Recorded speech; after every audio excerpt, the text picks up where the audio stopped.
Okay, good evening. I'm trying to get this off my screen now.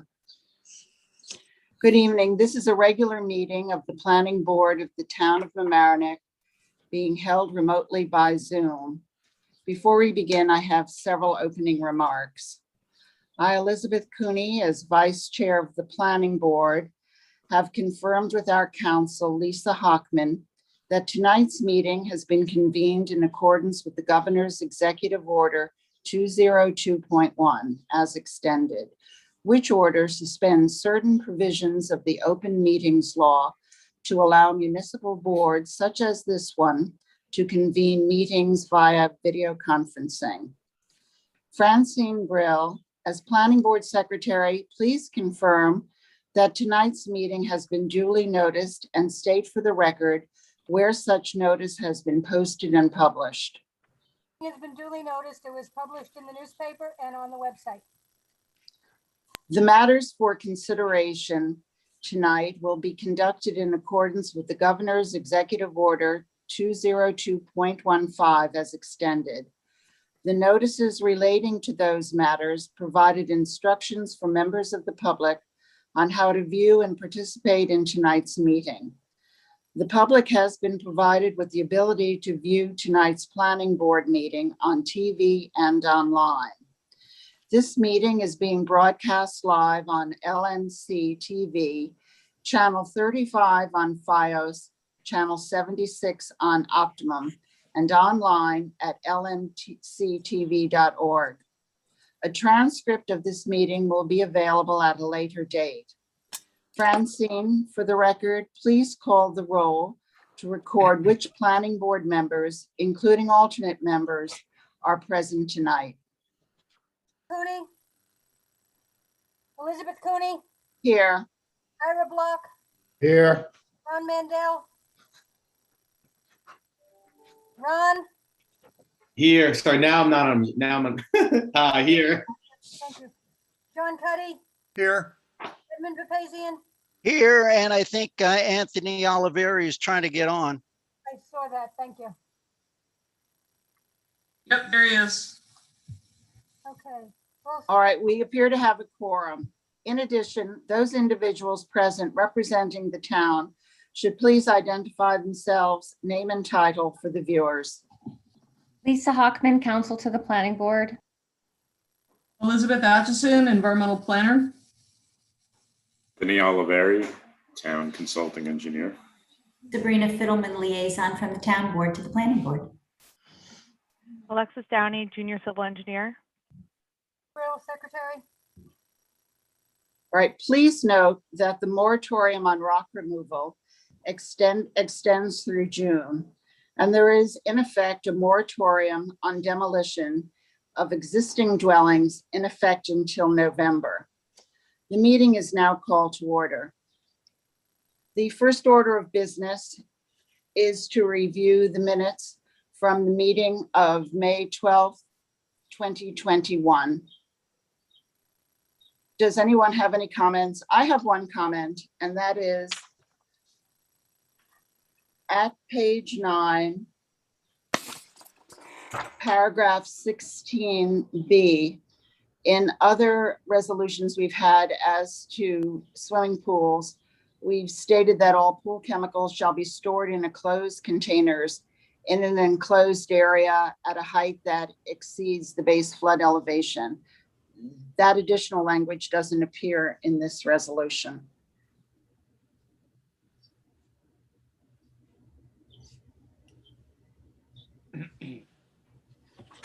Well, I'll add that. Is that what it says in the other Yes, all of okay. the others have that, and it tracks the language that John provided at last month's meeting. If you look at number 2 on page 5 of the minutes, it has the language.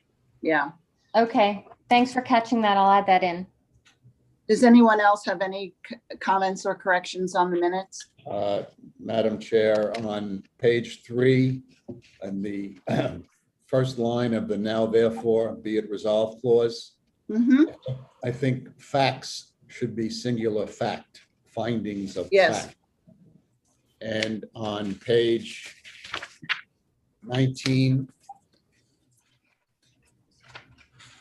the word toward the bottom of the page on the Greystone Road subdivision. Looks like 5 or 6 lines from the bottom. The rationale Should have an E after the L. Right. Does anyone else have any more comments? Can I have a motion to accept the minutes from May 12th, So moved. 2021? So moved. So here a second. All in favor? Aye. Aye. The minutes are accepted and approved. Just for the record, any opposed? Or any abstain? Okay, no opposed, no abstain.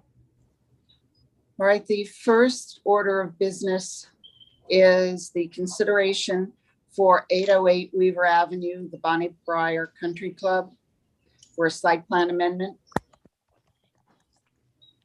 Is there anyone here from Bonnie Briar?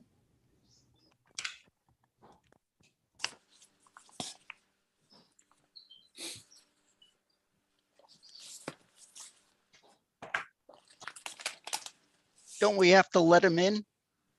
Yep. I think Alexis is doing that right now.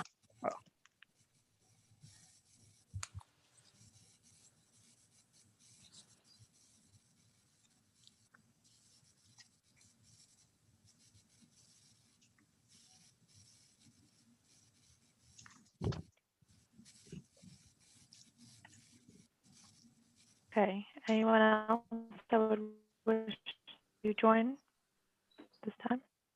Okay, we're all set. Good evening. Good evening, Madam Vice Chair. My name is Tony Joffrey. I'm a member of the law firm Cuddy and Fader, 445 Hamilton Avenue, White Plains, New York. On behalf of the applicant, the Bonnie Briar Country Club, it's good to see you all again.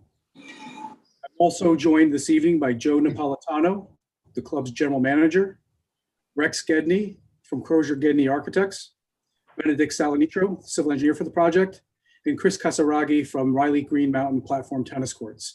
If they can also be added to panelists as possible. And in a moment, I'm going to ask Mr. Gedney to be able to share his screen so that he can walk you through the plans. Before we get into the presentation, I'd just like to address the comment raised by Mr. Block. And as was indicated by Ms. Brill, this application this evening is for consideration.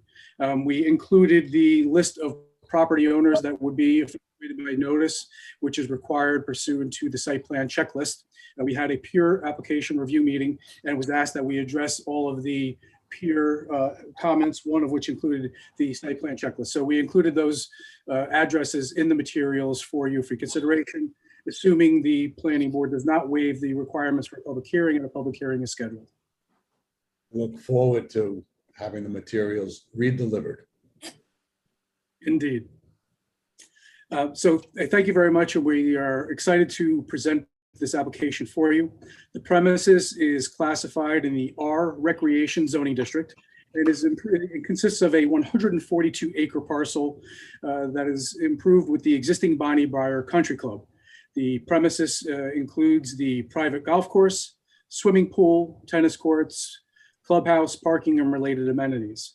This proposal this evening before you is the proposal to construct 4 platform tennis courts. The location of the courts is ideally suited for this type of use in an area that is already disturbed, it's interior to the site, and already has a mature vegetated buffer around it. I'm going to ask Mr. Gedney to walk you through the plan, and then I'll conclude with some comments and some, we just received Mr. Oliveri's memorandum today, and I'd just like to address some of those comments cursorily, and we would obviously be responding in writing to those before your next meeting. Mr. Gedney?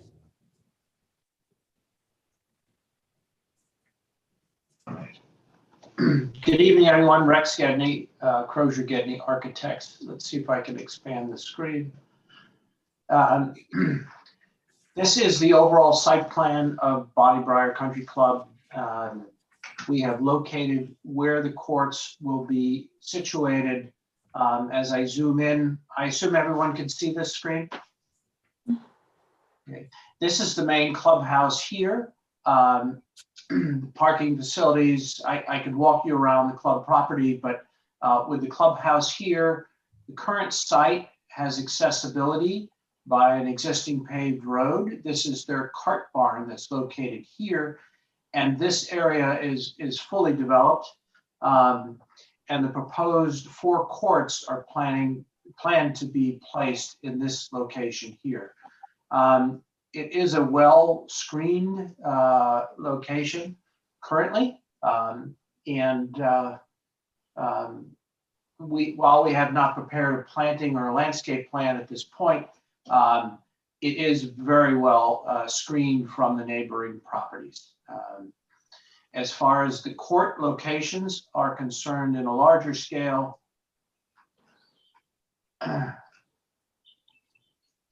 this shows currently a tee box, the cart barn located here, the parking area that is presently used by maintenance, and the 4 courts that are proposed. There's no formalized parking at this point. Paddle is a fall and winter sport when the golf course is not in use. So members could either walk down to the courts, or they'd be also able to park in the current area here around the courts. That's in plan. That's where the court's proposed. We have court plans that we do, obviously, for construction documents. I think most of you are familiar with what a paddle platform tennis court looks like. It is a winter activity sport, very popular, and Bonnie Breyer wants to participate in that active sport. Happy to answer any questions or that the board may have. Oh, go ahead. Go ahead.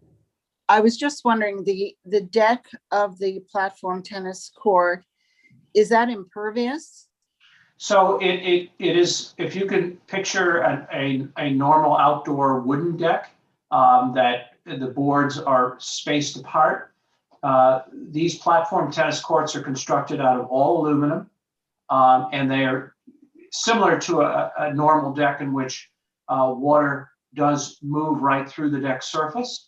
So hard rains and so forth hit the deck surface and then actually move between the cracks to the area below. So they are semi-impervious in the fact that they are aluminum, but they do allow water to pass through them to the surface area below. And Ms. Koenig, I would also add that this proposal is in the vicinity of the cart barn, which was subject to a prior application, I understand, before the planning board. And there was some stormwater work that was done and improvements were done in connection with that application. I note that the entire buffer in the vicinity is lawn and vegetation, and we don't anticipate additional stormwater detention will be warranted in this instance.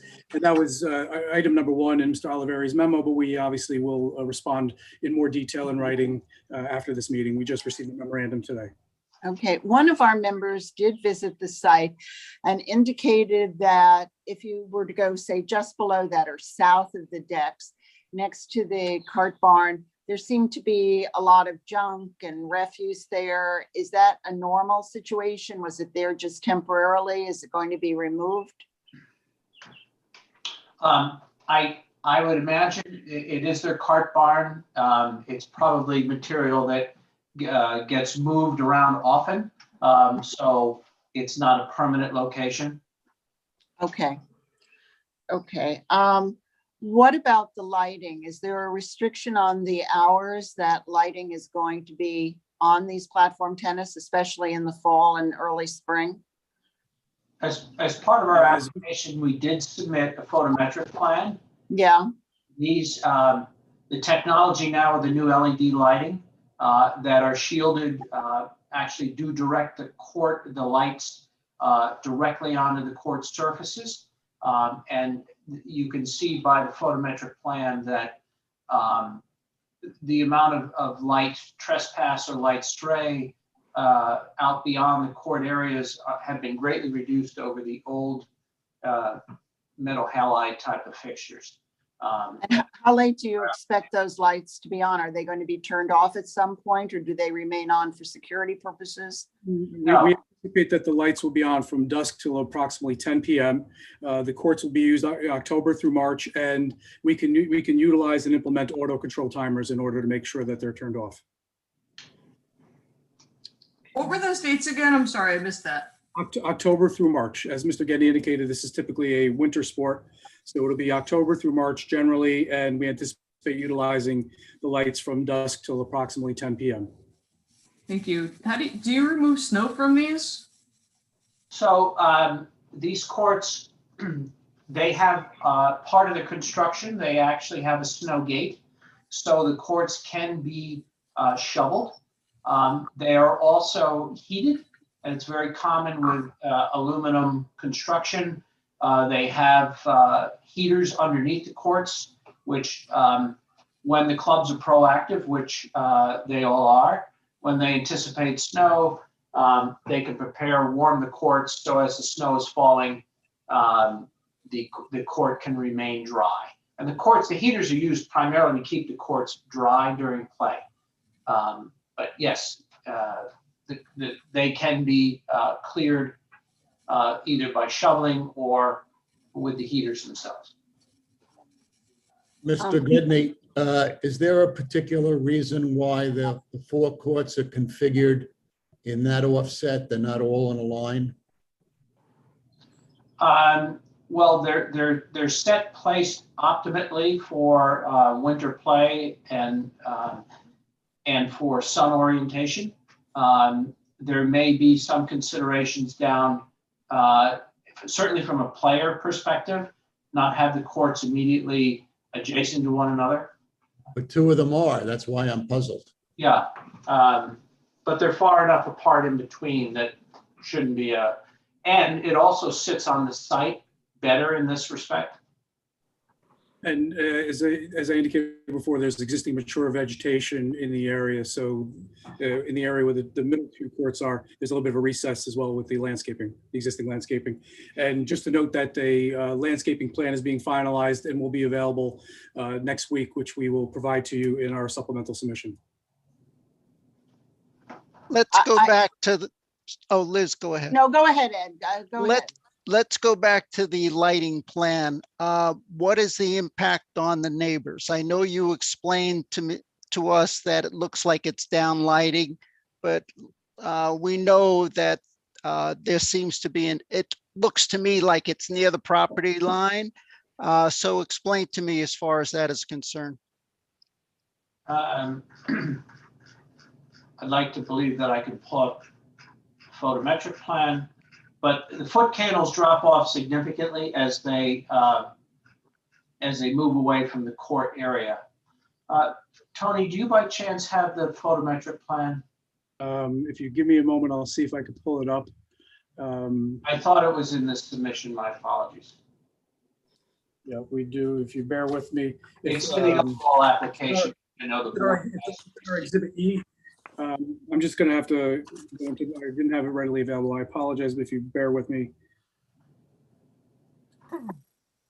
While we're waiting for that, there had been an indication there may be some parking near the paddle tennis courts. Are we going to see a plan for that, or do we have to see a parking analysis in regard to this? This is not an activity to lure in additional members. This is really just another amenity for club members that exist. And as I mentioned, there is adequate parking around the clubhouse and adjacent that they can walk to. Okay. And because of the entire area where the courts are being located is already an impervious area that whether they're parking golf carts or other maintenance equipment, it's available to park on. So, but we suspect that many of the members will walk from the clubhouse down to the courts to play. So when you say it's available to park on, is there enough room for 8 cars? Is there enough room for 4 cars? It's a pretty big area. As you can see, this cart barn here holds many golf carts. You probably could fit 15 or 20 cars in there without a problem. Okay. Rex, if you want to go to page 23 in the package, that's where the lighting starts. I just pulled it up. So Rex, if you stop sharing your screen, I'll share my screen. Yeah, page 23.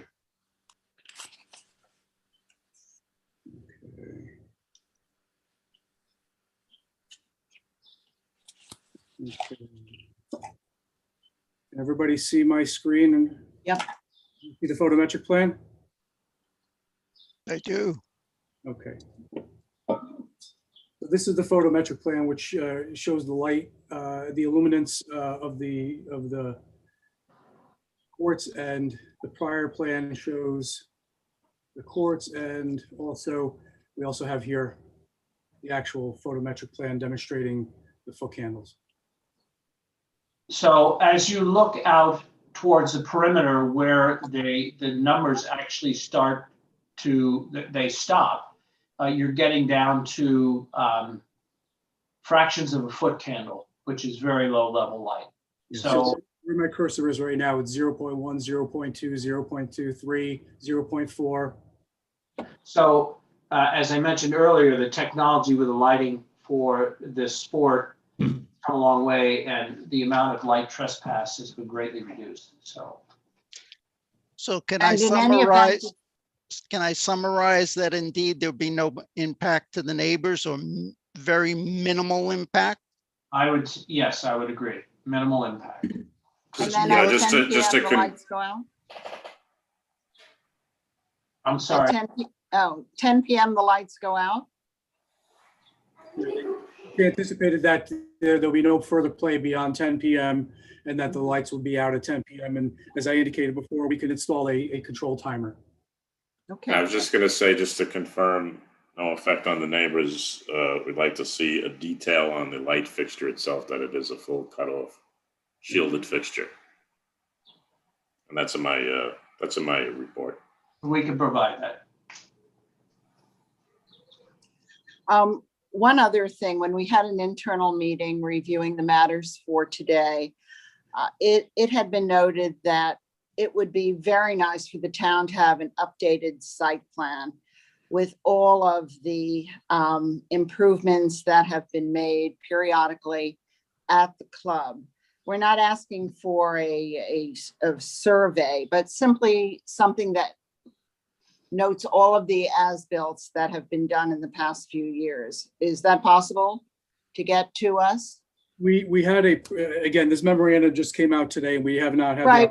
I realized that it just placed on the engineering memo too. Right. So I haven't There's spoken no expectation that it was to be addressed for tonight. Immediately, For the next it might meeting. be a requirement in the approval process.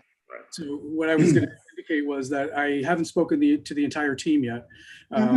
My understanding is that the cost of such a plan might be upwards of and exceed $100,000, which is a significant cost.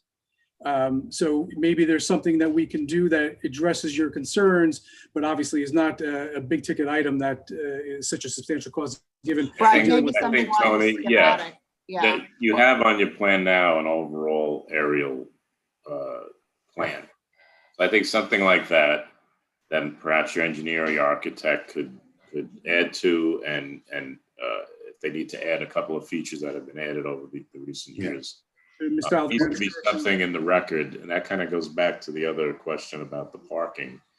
I don't know that there's enough for the building inspector to review parking or not, but we'll need something from him, whether or not this would require parking in and of itself, or it's covered under the rest of the club.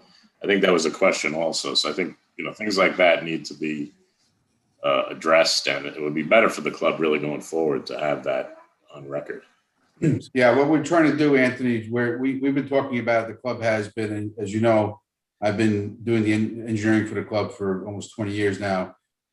We have started conversation with various surveyors to potentially do a flyover via drone and capture images, because the club wants to know that information as well. So we're both in the same direction. we're just trying to keep the cost down because the conventional methodologies are extremely expensive over the acreage of the parcel, but We didn't ask for a survey. No. You know, and even a survey is not going to be, I don't think it's going to be in $100,000 Yeah, range, but we're going to work together to something. You might actually end up getting more than what you wanted because I think the club wants to get some information as well. So we're working to get some pricing to get that bird's eye look on the overall survey as a layer. Terrific. As a follow-up to that, what's the status of the cell phone tower? Joe? I think the tower is up, last I heard. I thought the tower was up. It's a question of getting Not the working. providers, the providers. We can make an inquiry into that and provide an update for you at the next meeting. Thank you. As a follow-up to the parking question over here, can you put up the map again and show me how you gain access? I know you said you walk down the path from the clubhouse to the courts, but how, by driving, what is the access from the street going to the new courts, the proposed courts? How does how do they drive to it? So this is the club entrance here. And what street is that? Weaver Street. Oh, that's Weaver. Okay, I see. And where's the swimming pool? Swimming pool is right here. Right there. Got it. Okay, go ahead, please. So you could pass the main clubhouse, travel down an existing asphalt roadway. The club refers to that as a cart path, but you can drive a vehicle there. Access to the cart barn here and access to the courts right here. Very good. Thank you. Can I bring up seeker? Sure. I was trying to figure out how to categorize this under seeker as whether or not it was a type 2 or an unlisted action. And maybe the applicant can help me out a little bit with that. Liz, I think on the record from 2010, when the cart barn was approved by the planning board, I believe, and I'll look at my files again, I thought I looked at that, it was unlisted with an egg deck by the planning board. That's correct. The package includes the site plan resolution, and it was classified as unlisted, and then because it's unlisted in a critical environmental area, it gets pushed up to type 1. Yeah, I might classify this one the same way under this which one am I looking at? Under the state, they said that a type 2 action, construction or expansion of a primary or accessory, a pertinent non-residential structure or facility involving less than 4,000 square feet of gross floor area and not involving a change in zoning. This one, I think, is more than 4,000 square feet by a little bit. Yes, and that's why It's not floor area though. I don't think you can use floor area because it's not, there's a floor area, I think equates to occupancy. We can look it up, whatever. Okay, yeah, that was what it was under the state. And then the local, I printed this out really small. The construction or placement of minor structures, accessory or appurtenant, it also says basically the same thing, but without the 4,000 square foot number in there. So I would say it would probably be an unlisted action and ramped up to type 1 just because of its location in a critical environmental area. And then Anthony or Tony Joffrey, it sounds like there are no other involved agencies. So even though type 1 requires coordinated review, there's no one else to coordinate with. We do have to send this to coastal zone though, yes? Yeah, but that's not an involved. That's not an involved in this, no. Right, because they just issue an advisory opinion. Right. And we would just need a long environmental assessment form as opposed to just the short one. correct, Lisa? Yes, if it's, correct, unless it's type 2, the unlisted is gonna impose all the requirements of type 1, which includes the long form. Okay. We can provide you with a long form in our supplemental submission. Does anyone else have any more questions or concerns? I just, I assume it's been evaluated to determine whether or not it triggers a wetlands permit. My understanding is it does not, and my understanding that the cart, that we're over 100 feet from the wetlands, and with the cart barn application, that did not trigger wetlands permit as well. That's true. Right. Okay. In regard to the permeability question that was first asked, I understand about the aluminum flooring. What is there anything proposed below that flooring, or would it be the land itself? It's typically the land itself. Yeah, and John, there is a supplement, when the cart barn was constructed, we supplemented the surface with additional stone material for greater permeability as well. So the area in question has the subsurface conditions that are conducive to on-site drainage. Thank you. I think if you could just clarify the details, to confirm that there's a gap, and sure, it's the same as a wood deck with an 1/8 of an inch gap or whatever it might be between the planks. It'll be considered the same way.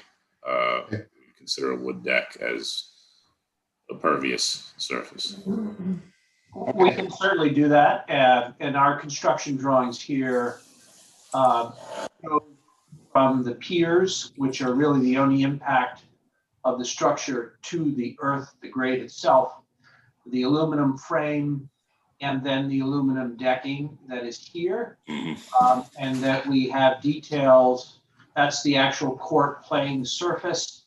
And then these details reflect the construction of the court itself. And this is a detail of the, whoop, zoomed in a little too far. These are court sections and the gaps that are here that the water penetrates through. And additionally, there is a detail that a question was raised earlier by one of the board members about snow gates, and they run around the perimeter of the court, in which the courts can be, these gates operate so the snow can be removed from the courts. Okay, yeah, it was hard to see those gaps until you zoomed in. Microscopic levels. So yeah, call that out somehow or blow it up so that it's obvious, and I think that should do it. It was mentioned that the courts are heated. Do we see the heating elements in these diagrams?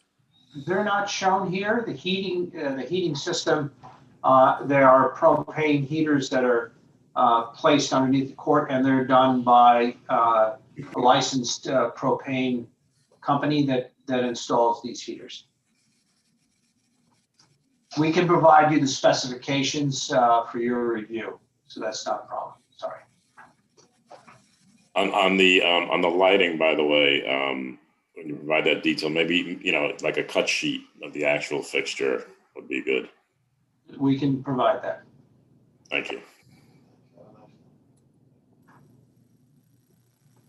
Does anyone have any other comments or concerns? Hello? Hello? Yes, this is Joe Napolitano from Bonnie Briar Country Club. Yes. I just want to answer a question from earlier. I wasn't connected in, but regarding the cell tower, Verizon is just waiting for the Con Edison to come and hook up the electricity from the pole to the actual tower. And, that should be done very shortly. So hopefully we'll all have better cell service very soon. Great. I know you said you're submitting the landscape plan next week. Do you know whether any tree removal will be proposed? There's no proposed tree removals. Okay. And Francine, other than CZMC, what other referrals are required? Or would you normally do? Does this go to the county? Go to the county, go to New Rochelle, and In Scarsdale? yeah. Okay. I guess, is there any need to send it to traffic or fire or and highway, any of that? I don't believe so because it's all internal. Yeah. Well, internal, no new membership, no generation of population, school-age children, dwellings, anything like that. All right, so then I would just put to the applicant that before it goes to CZMC, they'll want to see, of course, the landscape plan and the full EAF. So you should just coordinate. Yeah, we'll revert that right away. I note that the CZMC meets the fourth Monday of the month. So if we can have a referral to meet with them on that date on the 28th, and I would request that the public hearing be scheduled for July 14th. And if the board is amenable, if a draft resolution could be considered, prepared and considered next month. Our CZMC meeting for June is scheduled for the 21st. Oh, okay. So any submissions we would like by the 15th of June.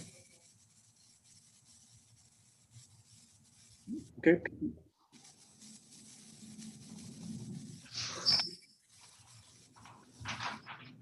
So I would like to ask the board,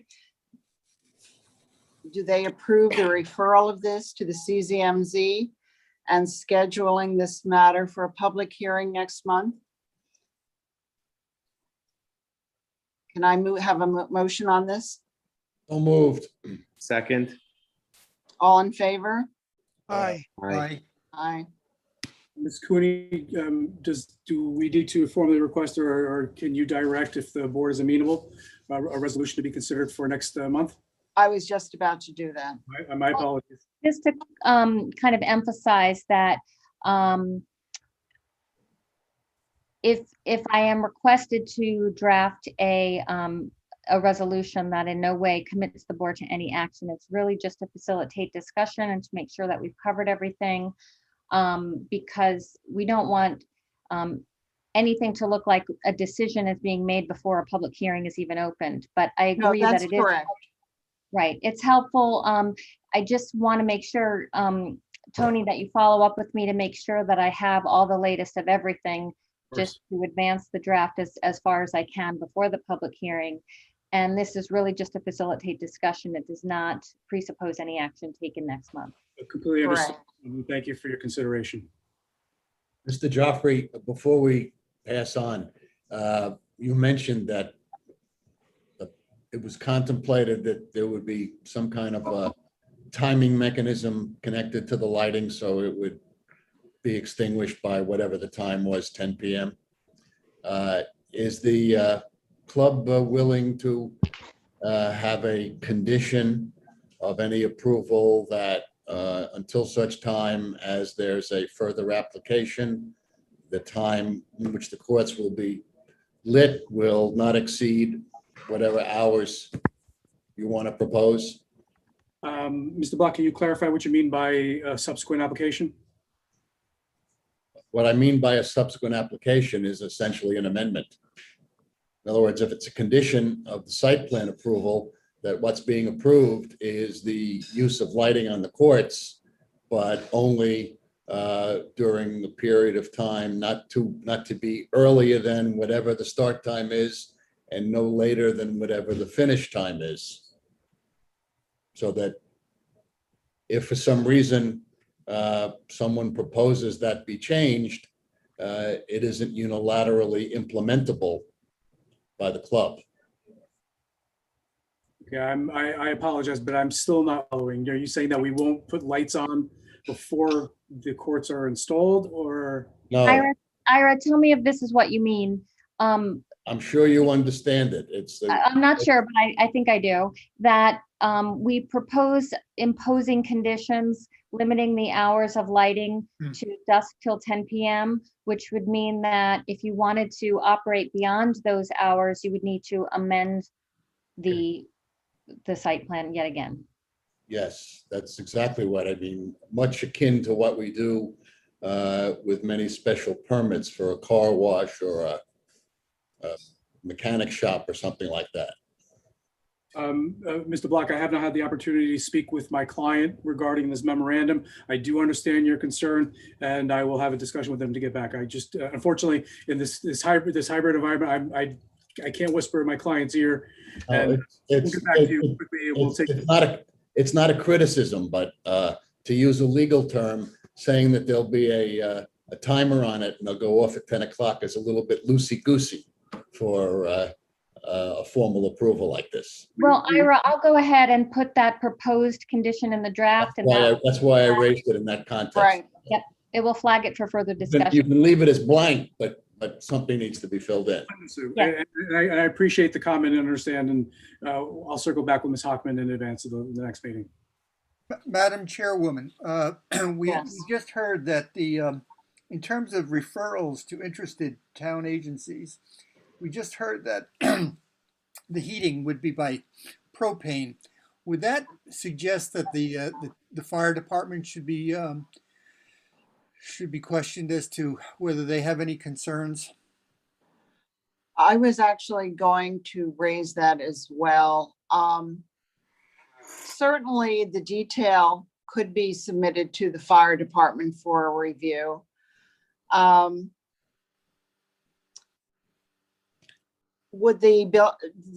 Is this something normally that the buildings department would review and then make a referral? Right now, it's not on the plan. It's not on the site plan. So if they But wanted to there's add nothing- it to the Yeah. site plan, we could review it and maybe fire would look at it. I'm sure it's something that wouldn't trigger site plan if it was thought to be added at a later date. And the building department would then review it at that point. So it's kind of up to the applicant if they want to include it as part of this application. Isn't there something in the town code, Anthony, if there's to be a certain amount of propane stored in a particular place? Doesn't that require some permitting process? We'd be happy to coordinate with Gary, and if there's a further discussion that's needed with the fire department, I'm sure we'd be happy to facilitate that. There is a permit required, for propane storage. I'm not sure the cutoffs on the sizes, but if the tank was large enough that the building inspector and the town engineer thought it was a change to the site plan, then it would become a site plan amendment, let's say. Well, then it's better to have it reviewed initially rather than waiting till a later date. Well, Liz, is it optional for the applicant to add it or not? I think I heard Anthony say that I think he did say that, and at Yes. that juncture, he'd have to bring it to buildings. If buildings thought pursuant to our general language that it needed further review, then they would refer it back to us. So in that, it would be a case where, let's say it was a very large tank and it was on a concrete pad or something, and they felt it was affecting the site plan, that you should look at it, that the planning board would need to review it. But If the it was more idea that minor they- in nature, then they might just do it as a administrative change. I have to assume it's probably safe because they're going to have club members jumping all over the place above it. Yeah, I mean, it's gonna, in terms of the safety and compliance with the code, and I mean, there'll be another level of review when this goes in for building permit. So if there's a propane system specified at that time, the building inspector would be looking at it then. Now he'd be looking at it more in terms of zoning code and site plan, overall site plan. It's not necessarily, and if it's something where we thought the fire department needs to look at it because of where it's positioned, if a tank is someplace that's questionable, or, I don't know how large the system would be. And maybe we should hear from the applicant if they intend to install this initially, or if it would take up any footprint on the site, they should show it now on the site plan, or if something they're gonna do later. I don't know. So this would be part of the initial application, initial installation. It is very common. Paddle courts are not installed without this propane heating system. It is very standard and common. So we're happy to indicate it on the plan, locations of the heaters and the proposed tank size, so that we'll have that for our next application. Mr. Gedney, but it's not cylinders, it's a piping system from a storage tank? Is that what you're saying? Yes, and the tank has to be, it's placed and located where, as required by code.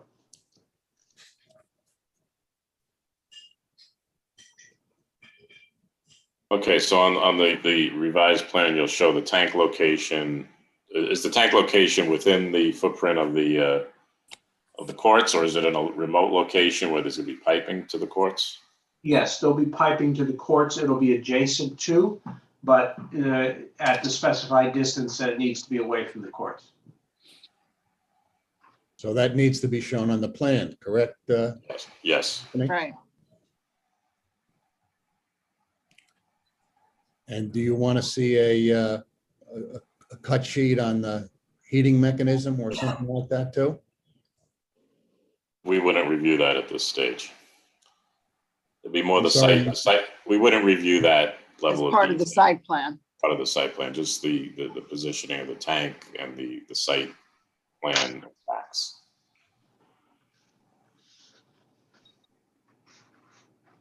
And the capacity, I assume. Yes, size of the tank, location, it's on a pad, it's not, maybe on a gravel pad, I don't know, but sure, it should definitely be shown on the site plan if that's the intention. Does anyone have anything else? If not, we'll see you next month.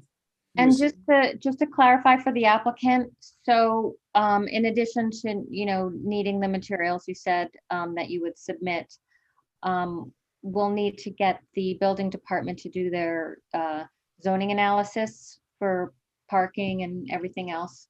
And at this point that there's a lot of signs that need to be posted because there's a lot of intersections with the streets. So you'll take a look at our chapter 144 requirements and take care of that in addition to the mailings.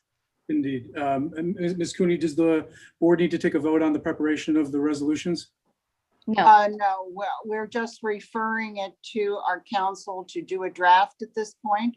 And after the public hearing, we'll then vote on whether to accept the resolution or accept the resolution with some amendments. Indeed. Okay. Or of course, to say that it's not ready for a vote Or push for a it vote. to another month. Indeed. Okay. Thank you very much. We appreciate your time. Thank you. Have a good night. Thank you. The next matter for consideration is 18 Gatehouse Lane for a residential site plan.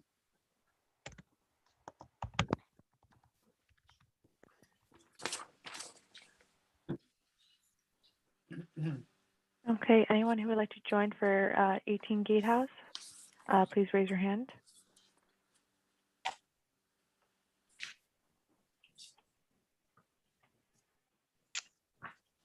I think George Mortarella is in there. He's not raising his hand, but he's part of this application. George. Okay. I am Mark Musticato, the architect for Mr. and Mrs. Spinelli. George, I think, is just getting on now. George is the engineer for the site. I can start by sharing my screen if that would be appropriate. Okay. Sure.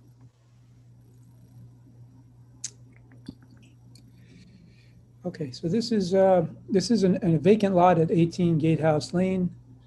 I'm going to go for a second to, this is the survey of the property with the house superimposed on it, and showing all the topography and the trees. I'm going to go back to my plan for a second. So again, this is a new one-family residence on a vacant property at 18 Gatehouse Lane. We did just get some comments from Dr. Frotfeld, which George had shared with me. So he can address some of those. I can help to address some of those as well. Just, I guess, let me ask where you want to start, because I have a landscape plan from Anthony Acasella. We have now a tree summary from Budding Tree Consultants with the tree summary of the conditions of the trees, what's staying, what's being removed and why, and some recommendations for what they think we could and could not do with that. And we have George's plan, so. would you like Why me don't to you start and tell us what it is you're constructing there? Sure. And then I know I have a couple of questions about some of the plans that were submitted. And then perhaps we can move into the engineering aspects. Sure. So this is a rendering of the proposed house. So again, it's a one-family residence for Mr. Spinelli and Mrs. Spinelli and family. I'll zoom in on the site plan a little bit. So we're proposing that we're to bring the driveway in here on the left side. The driveway garage access will be coming in on the left, so the garage doors face the side yard. Little turnaround area here, a walkway to the front entrance, and we have a small deck area here with steps to the grade and a small patio area off the back of the house here. There's an existing stone retaining wall here, which we're proposing to rebuild and relocate somewhat to try and gain a little extra backyard area. We did, in the initial meeting with Mr. Oliveri, make some revisions to the wall so that in no case will it be taller than 4 feet. Dr. Rothfeld did ask for some additional top and bottom elevations, which we can add to clarify that and add a detail of the stone wall as well. Again, this is the front of the house. So we have a stone veneer on the front entrance area, which comes forward, and we have a flat roofed portico at the entrance, hardy plank siding for the remainder of the area that's not stone. Again, just go around the elevations. This is the right side. The rear of the house, again, with the deck that comes off the family room, and steps and a patio that come off a little sitting room, guest room area. I'm going to go to the floor plan for a second. So one of the comments in the engineering comments was that we call this area a guest suite / pool cabana. Yeah. Clarification on that. We were originally thinking of including a pool. There is no pool, so I just didn't realize that we still had pool cabana on there. So that's the reason for that. So this is really a guest suite, so that when Richie's parents come to stay with them, they kind of have a place to be sort of on their own. By the way, Mark, Rich Spinelli, is this the surveyor, Rich Spinelli? Yes. Oh, okay. Yes. Thank you. And then it's the second floor master suite, and then bedrooms for the kids and a playroom up here. So that kind of takes you through the floor plans. I'll go to George's plan. Anthony had asked when we had the initial pre-meeting to relocate and deal with some grading here for the relocate the Coltex and do some grading, which George has done here, and George can address that. He has another series of Coltex in the back here to handle the stormwater runoff. We have a landscape plan from Anthony Acasella. I did not have Tony on the meeting tonight because we've now gotten a tree summary again, and I think he's going to have to coordinate with Liz somewhat a tree replacement plan and some additional plantings. Right now, the bulk of what he has on the landscape plan are evergreen screening, which is most of this, and most of this. He has a couple of flowering cherry trees back here and dogwood here. So there are some deciduous trees, but we know we're going to have to add more, and we've also added back in some of the trees that are really going to be removed, and we'll look at that again of what will stay and what will not. This is some photos of the property and the neighborhood. So these photos here, where you see these very dense evergreens, which are all along the property line, this is the looking at the property from the street, from Gatehouse Lane. And then the couple of photos down here are actually on the property, like looking into the property. The neighbor next door, this is the neighbor's house to the right. They have a portion of a driveway, which you see here, which is on Mr. Spinelli's property. There's a fence along the property line that closes that off, and that obviously will be removed as part of this development of the property. The existing driveway area will be removed. So the driveway is on your client's property, but it goes to the house next door? Well, let me go to this here. Let me zoom in a little more. Is this the house marked number 11 on the location map? Yes. And then how does the house next door access its property if you're, Number 11 and 7. I'm sorry? how does the house next door access its property if you're? Oh, okay. So they had a very, very big driveway. And so they had this sort of circle area that was sort of beyond their driveway and is on this property. So there is the fence now along here, so they have no access to this any longer. And they don't need it to get in and out. I don't know why it was so big. Again, if you look at this is the street view of their property. So they have this driveway that comes in and accesses their garage from the side. And again, this is a picture from Mr. Spinelli's property looking at their garage. And again, you see the fence that closes off this turnaround area that or extra parking area that they had.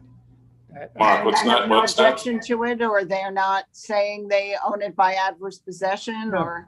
No, this property, Mr. Spinelli's property, was subdivided from this neighboring property.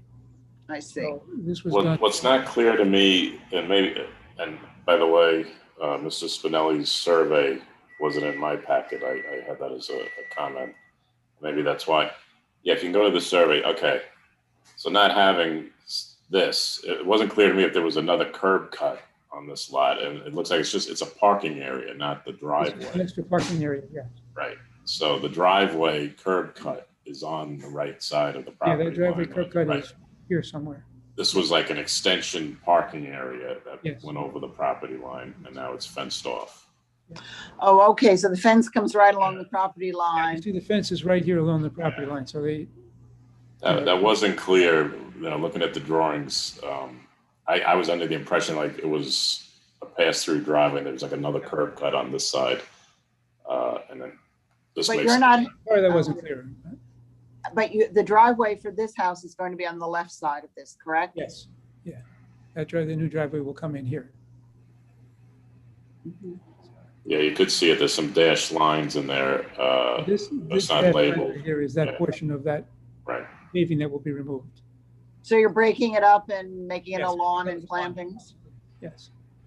Becomes part of the lawn. What about air conditioning? That seems to be missing from this. Yeah, I believe we're going to locate the condensers along this side of the house, but we'll show that for the next go around. If you're thinking generator as well, you should throw that in there. I'm not sure if I noted that. Yeah, we hadn't discussed that, but we will. Okay. I have, again, on this latest survey that Richie updated, we had, again, Budding Tree did a summary of all the trees on the property.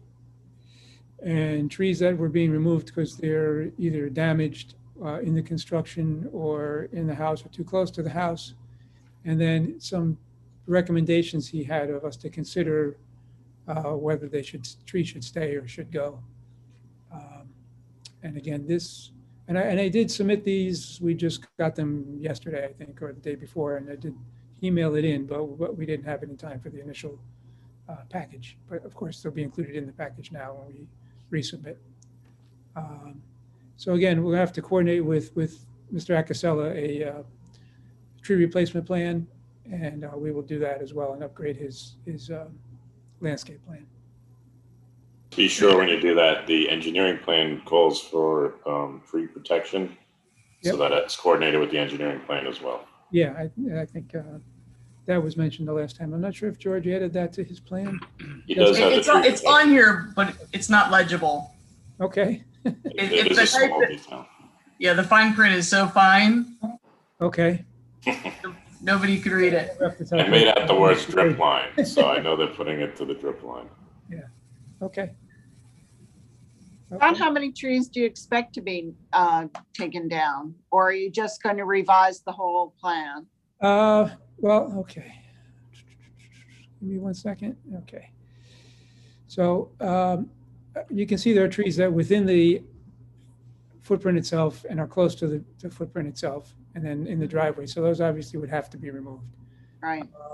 Trees that Mr. Smelly has discussed he wants to remove, he would like to remove trees here in the center to get a yard, basically. So he has a lawn area for the kids to play. And then there's this, again, I'm going to go to the picture for a second. You see all these trees along here is this very, very dense Right.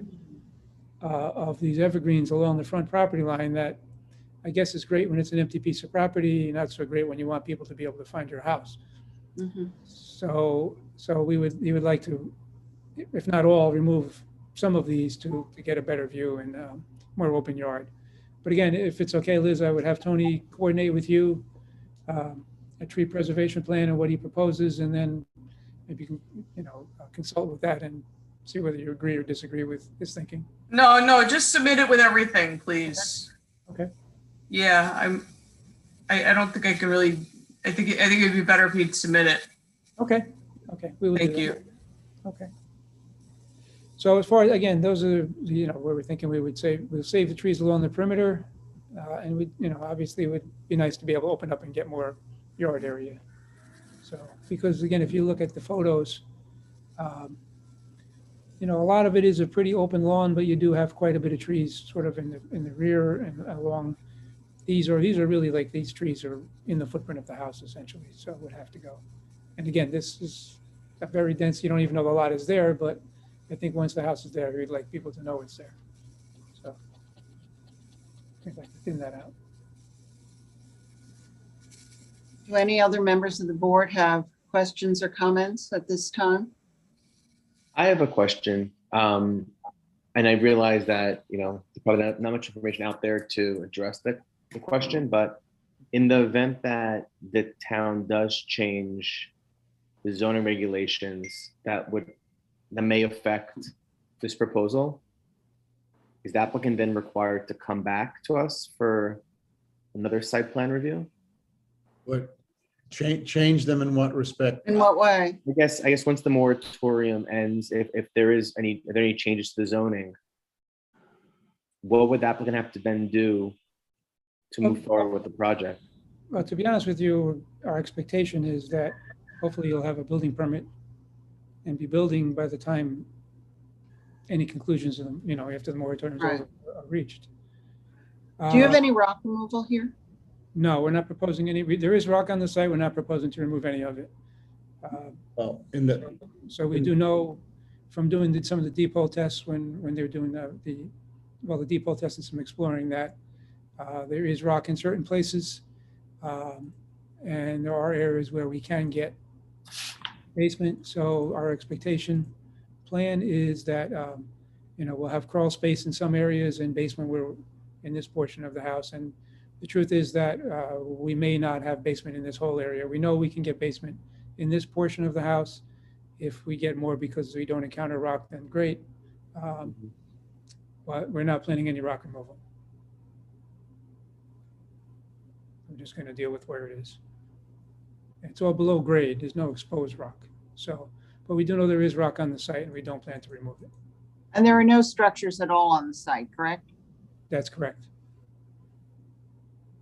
What is the, right now, the proposed FAR as compared to the allowable FAR as it stands right now before the town law changes anything? The town code, the town board. We are allowed 6824. We are at 6739, and that includes 430 square feet of the attic and obviously the garage. All right, I think to Ron's point, that is something that very likely could change. Mm-hmm. So I guess we'll see what happens. Yeah, I think if it changes, our expectation is it will change after this approval process has been completed and permit process has been completed.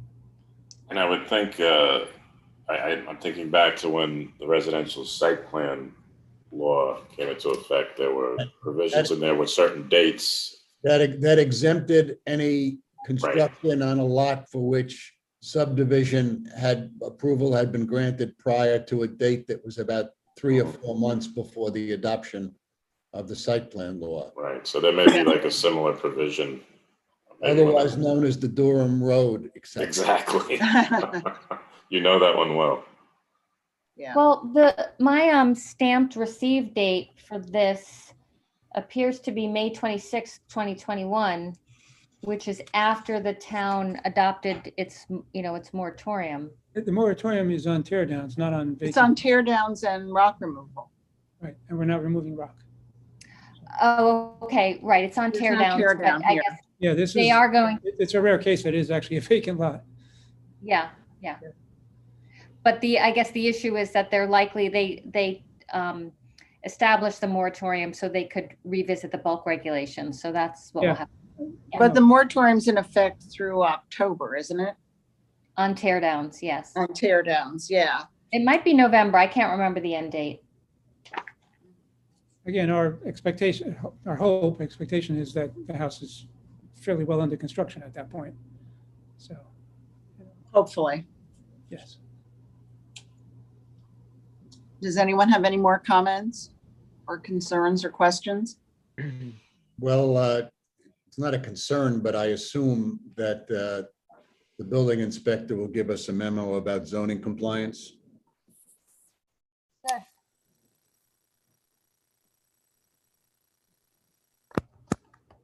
Did someone say something? I said I yes, think- he will.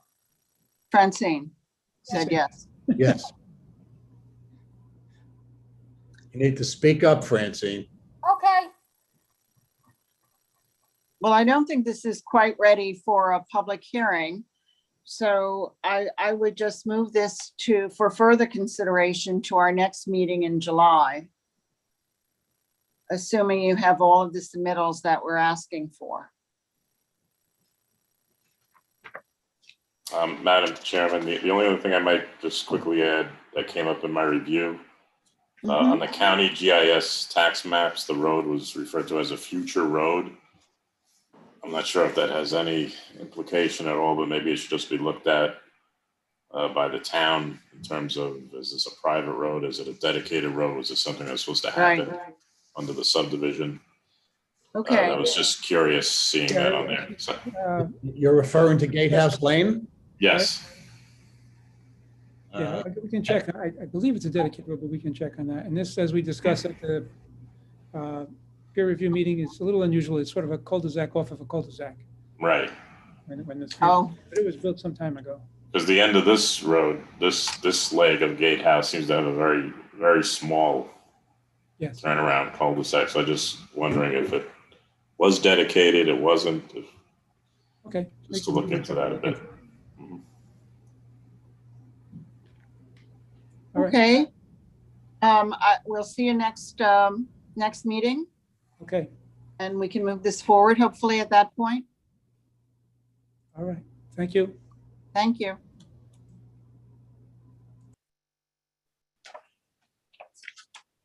Okay, the next matter on for consideration is 2500 Boston Post Road, Pepe, for both a special use permit renewal and a site plan amendment. I have the checklist that came in my package for site plan is the residential site plan checklist, which is not the correct. Correct, it's not the correct one. So I haven't compared how this differs from the chapter 177 requirements, but has the building department done a review to ensure that they've submitted everything they need to for a complete site plan amendment application?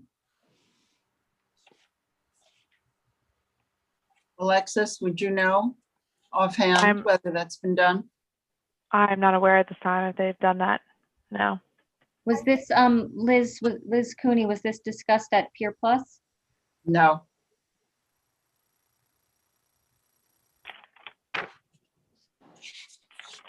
Okay.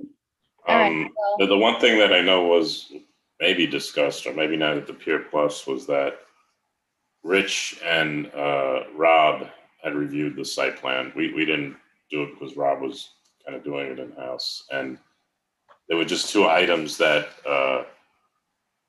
and Alexis may know this too, that Rich is reviewing to legalize. I don't know if it was a dumpster pad or something, and a shed. Right, the storage containers Right. and the sheds and the dumpster pads, they Right, need and- to review further.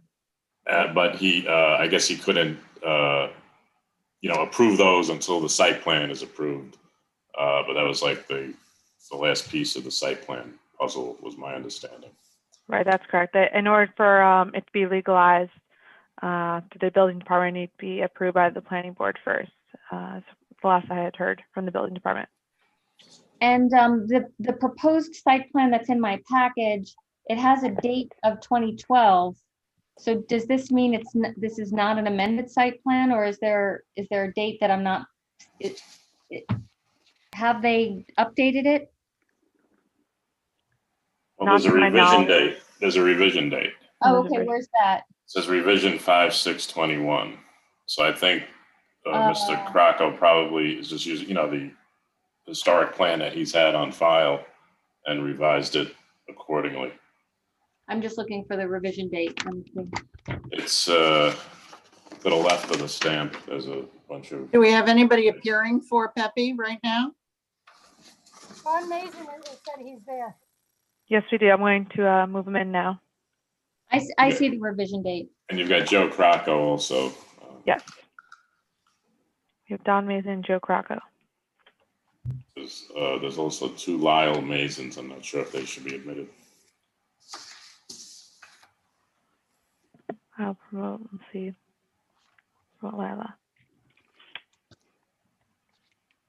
The other thing that was discussed briefly was this also needs a special permit, Yes. which I guess was not in this, the application was not submitted, so that maybe needs to be. No, I think they did that before. It Before, was okay. submitted before. Yeah. We have one that was submitted about a month or two ago. Okay.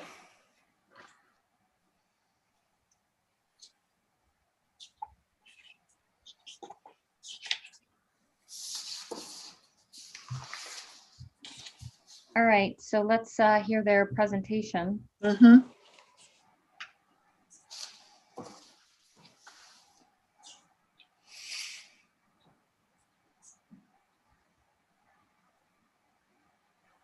Don, you there? Mr. Mason, you're on mute if you're speaking. Firstly, just for the record, we've resubmitted the right checklist over a week ago. We sent 14 copies over, so it should be there. Okay, Francine, if you could just check on that after tonight and let us know. Yeah, Francine emailed it to me and we dropped off 14 copies, so she should be aware. Okay, thank you.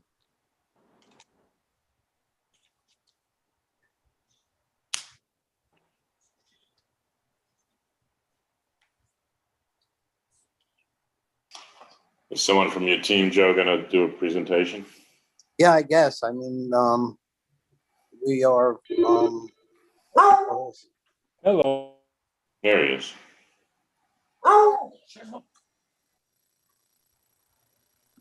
Well, I just want to indicate that basically the main issue in this case was to be that the board wanted submission by my client, Pepe of Larchmont, that it had the right to use, legal right to use the adjoining piece of property for the parking of its vehicles. And at great expense to show our cooperation, we submitted a easement, and this thing was adjourned.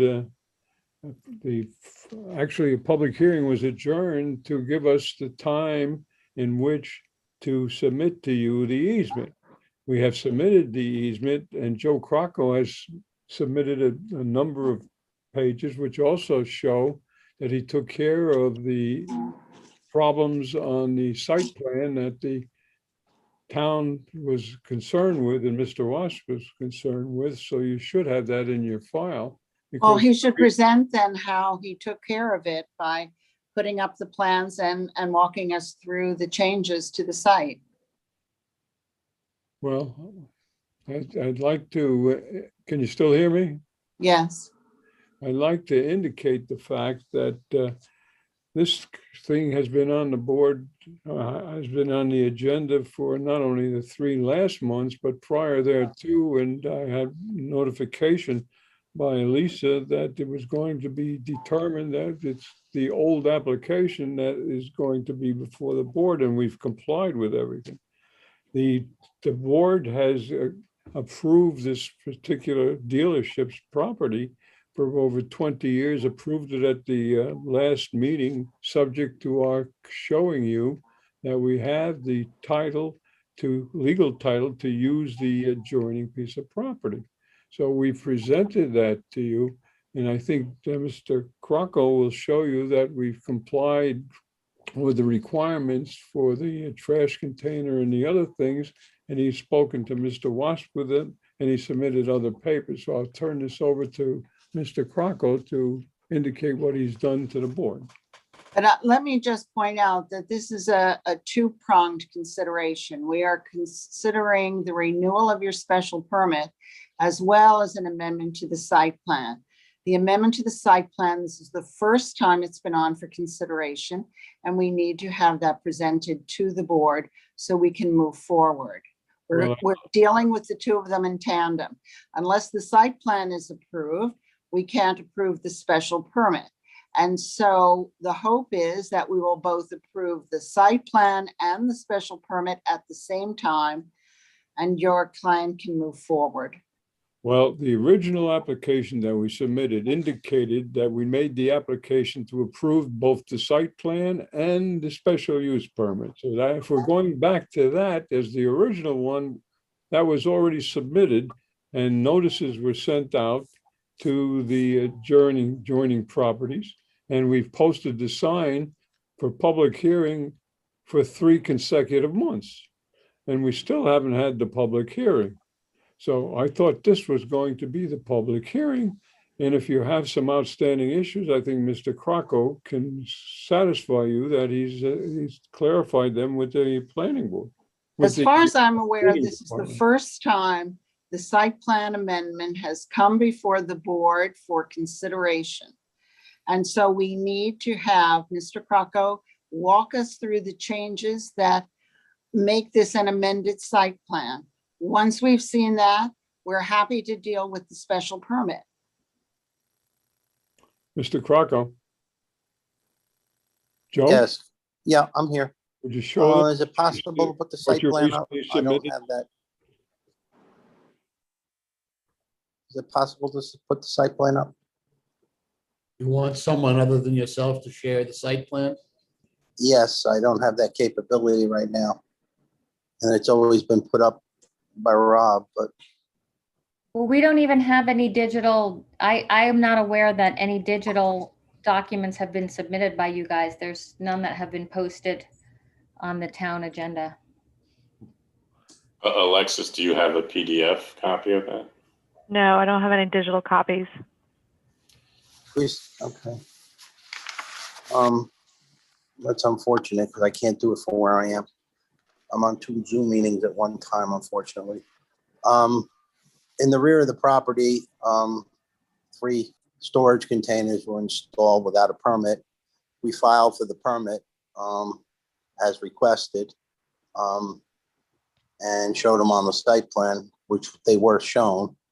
And then at one point, the original construction included a compactor, which at one point the dealership decided they no longer needed, and they just got a dumpster. The dumpster was not screened fully. It was screened by one section of fence. We showed the detail to fully enclose it. So those were the 2 site plan changes. And that really is all that differs from the original application.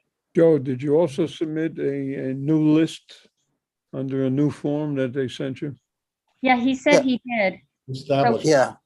So we'll get that. So we basically submitted it. I'd just like to indicate that Okay. we originally made the application. It was removed from the calendar to give us the opportunity to obtain the easement. We then went back to put it on the calendar. We submitted the notifications for public hearings. We put up the sign for 3 consecutive months.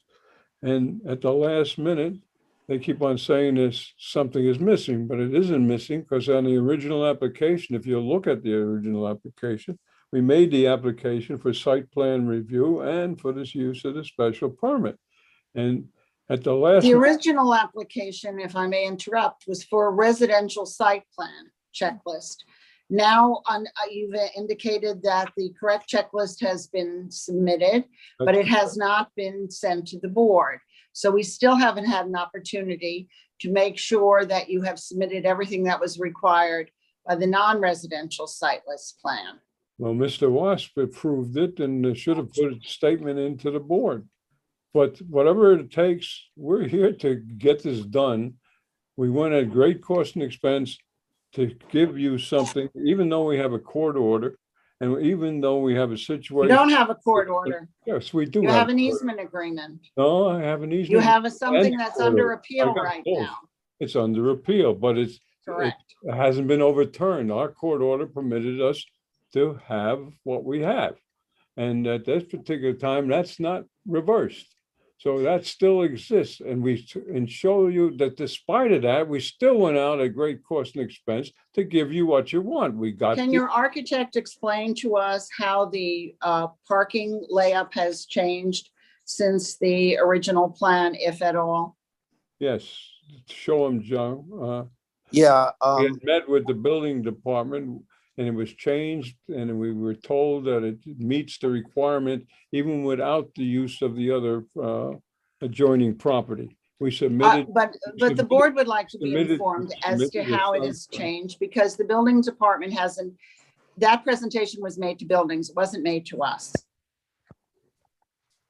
So back when we started this application again, the building department suggested that we relook at the parking requirement based on the specific uses in the building, i.e. Shop and office and storage and sales. So we did recalculate the parking. It's indicated on the plan. We exceed the requirement for parking, doing it in that manner. I believe everybody was satisfied with it. The spaces that were eliminated because of the storage containers are accounted for, and they were no longer needed as part of the calculation. So the parking complies. The arrangement is pretty similar to what it was. We indicate what's display cars, service cars, used cars on the plan.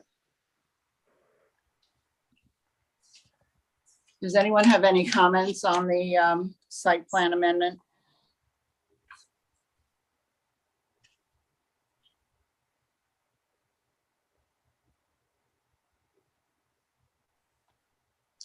Lisa, would we have to send this to coastal zone? Well, I think everything in that's I think coastal zone pretty much captures everything. So Liz, I think this does technically have to go, doesn't it? Yes, that's what I thought. I'm trying to remember if we've heard it already, though. We may have done that in the first application when it was taken off the calendar. For the amended site plan? The amended site plan, there's 2 site plans. One we submitted with the original application, and as Mr. Krakow submitted an additional one showing that we did comply. We have letters and had meetings with both Rich and Mr. Wasp. It says, look, you show us that you have the title to that, you comply with the code, then we will grant this thing. So we Well, went. the area analysis that I have was received on May 25th, 2021. And so my question to council is, does this need to be referred? Yeah, I believe it does because the last approval issued by this board was back in February 2020, and that was just to extend the special use permit, those actions do not go to coastal zone. Correct. So because this board has not reviewed a site plan amendment, those actions, I believe, are required to go to coastal zone. If Liz Atchison finds that coastal zone has already reviewed it, then I think we may be able to rely on that. But barring a letter from coastal zone, after 2019, when I think this first became an issue, I think we would need a new coastal zone letter. All right, I'll look and see if we have anything, and we're okay. I think we can go back. I feel comfortable going back as far as 2019 because I think that's when this first came up. So even if we don't have something for the February 2020 approval, I'd feel comfortable relying on a CZMC letter from the May 2019 approval. And then, and actually, Don Mason, if that's something you have in your files, please send it over. And if not, then I guess we'll just need to put this on the CZMC agenda. Well, I'll come up there and speak with Fran and go through the file up there and go through mine, and Joe will go through his, and we'll see what we have. Okay. If it went to coastal zone, I would definitely have it. All right, but you're going to check your records then. Mr. Crocco, I have a question for you. Your sheet 1 has a zoning analysis box in the upper left-hand corner. And one of the entries is for minimum yard dimensions in feet. You seem to say in the required column that the front yard needs to be 75 feet, but the existing condition is only 58.25 feet. I'm confused by that. Am I misreading something? Yes, we received the variance when we did the renovation from Mercedes to Porsche. So variance was granted for that front yard setback. So it's existing non-conforming technically. Okay, but that's not. You want me to flag it? I'll put variance grant. I accept your representation, but I would be helpful to, for that, since you said zoning analysis, if someone actually, unless you were testing whether any of us read it.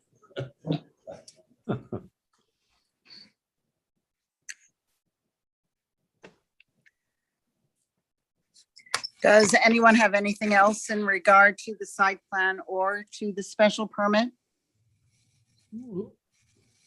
Are you satisfied with what Mr. Crocco said about the changes which were made and reviewed by Rich and Mr. Wasp, and that we can make it subject to approval, subject to getting the commission that you want us to go for if it's been approved, or depending upon their analysis?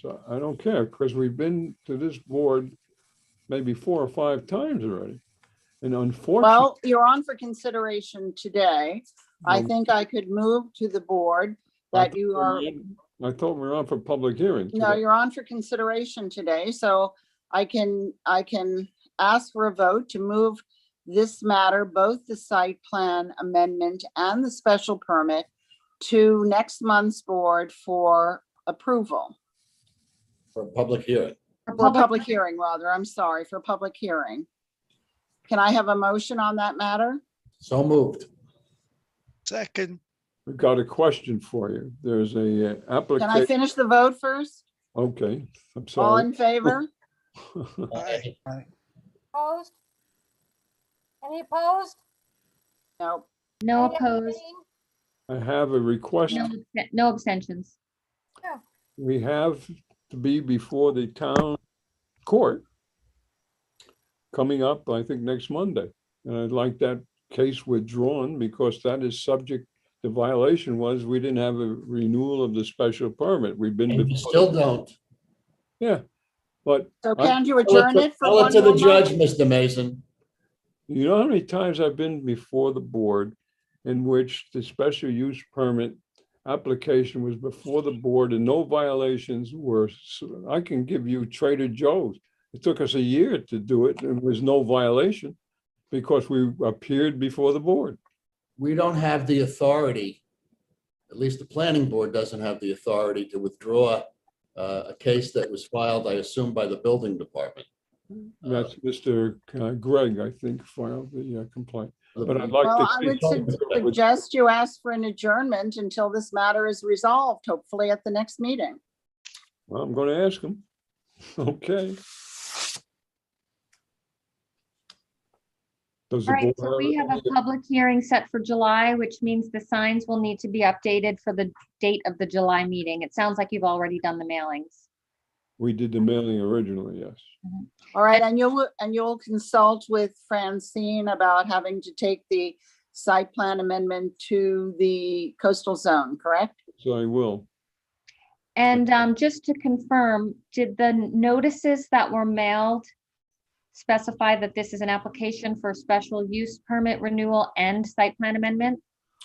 We submitted an application for both a site plan amendment and for a special use permit. I believe that the town sent out the application to us, only setting forth, in spite of the application that we submitted, only notice of the special use permit. That's my recollection. That's happened some time ago.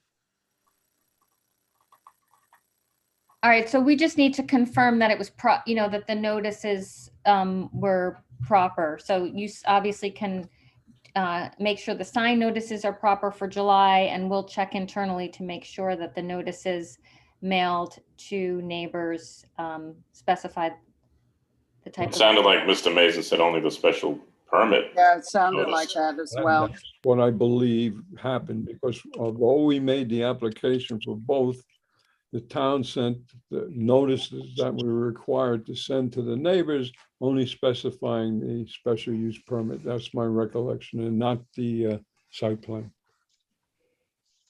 So under the circumstances, what do you wish us to do? Have to go through that whole thing again?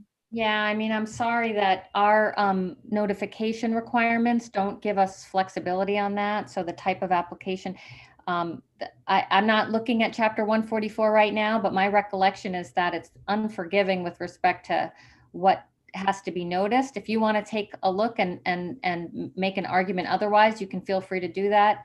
What But section did you say? I think you still have time to notice it properly. Once the section reference again. It's The notice chapter 144, and I can't remember if it's -3 or -4, but that's the notification chapter is I'll 144. check with Fran to determine what was done, and I also check with her with respect to the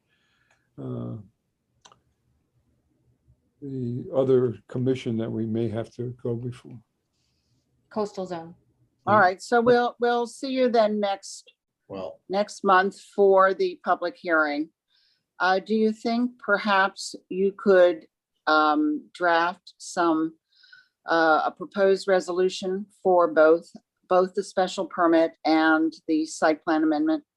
Yes, to For next- facilitate discussion, I will prepare 2 draft resolutions, one for the site plan amendment, one for the special use permit. And as I said earlier, this is to facilitate discussion and does not dictate any action be taken by the board. But I think we all would like to move this along.